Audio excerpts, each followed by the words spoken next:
Hey, church family.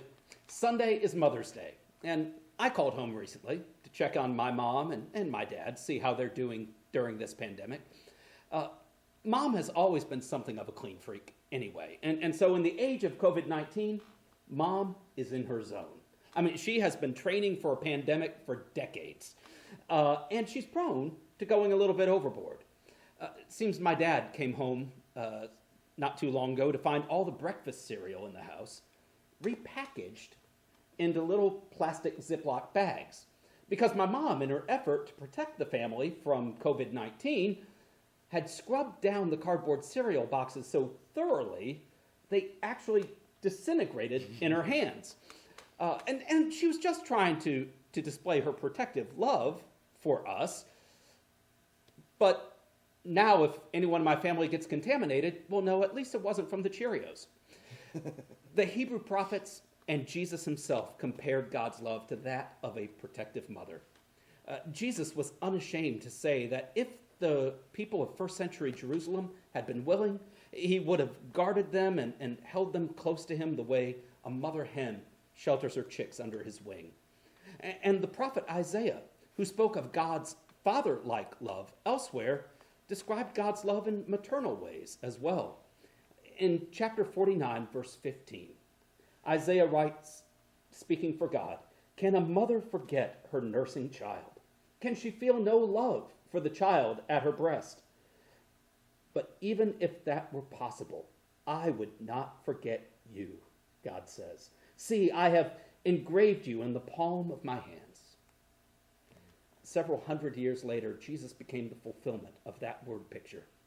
At the cross, God carved the expression of his love for us into the palms of Jesus' hands. And even after he resurrected, those holes in his hands remained, an eternal reminder of God's love for us, a reminder that we are forever under God's protection.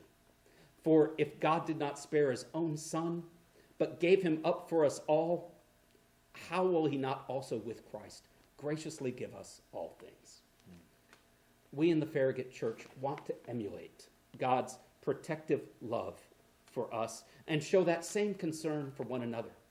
And so with that in mind, our shepherds and our church staff met a couple days ago to discuss how best and when best to begin gathering for worship again. Exactly.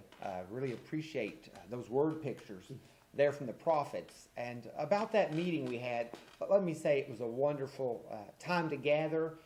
Yes, we spaced out in a circle and, trying to do the best to protect each other. This social distancing thing, it's rough. You're looking good. You're looking Thanks, good, man. Gabe. Thanks. Yes. Thanks. But it was a wonderful. I want to thank the shepherds. I want to thank the staff. We just kind of went through everything from Tennessee.gov and other things that have come out in directives from the governor as well on the best way for us to open back up. And so we want to be cautious. We want to grow. We want to grow spiritually. We want to get back together as soon as we can. But nothing's more important than taking care of our faith community. And I think at times we forget. Yes, we got this physical body, but we're really spiritual beings trapped in the physical. And so, with that said, we're going to move. Or at least that's the hope is. We're shooting for June the 7th. To gather back, unless you have an immune-compromised health concern, or if your age is up there, please don't. We're going to continue online. We'll be streaming live, but we miss you. Probably no time in my life, and probably most of your life, has the words of the Apostle James rung true. We oftentimes make a little comment about Lord willing. Well, that's where we're at. Lord willing, and the numbers don't change, and we can get everything in line to open up healthy, in a very healthy way, get everything sanitized and clean. It is. Everything's looking great. We just want to see you back in the pews, smiling. We want to hear you singing and worshiping together. God's got great things in store for us. But as I think about what the Apostle James said, he said, "Listen, you who say, today and tomorrow we'll go to this or to that city and spend a year there and carry on business and make money." oftentimes we don't think that is us, but maybe we're learning that it's all been about us and our plans. I'm hoping God has really brought us to the point that we can hear His voice, that we have slowed down enough to be still. And so, whatever He's doing in your life, wherever you're at, whatever you're experiencing, you're not alone. You're not alone. We're all feeling cramped, stuck. Yeah, stay away from me, Gabe. Don't spit on me, all that kind of stuff.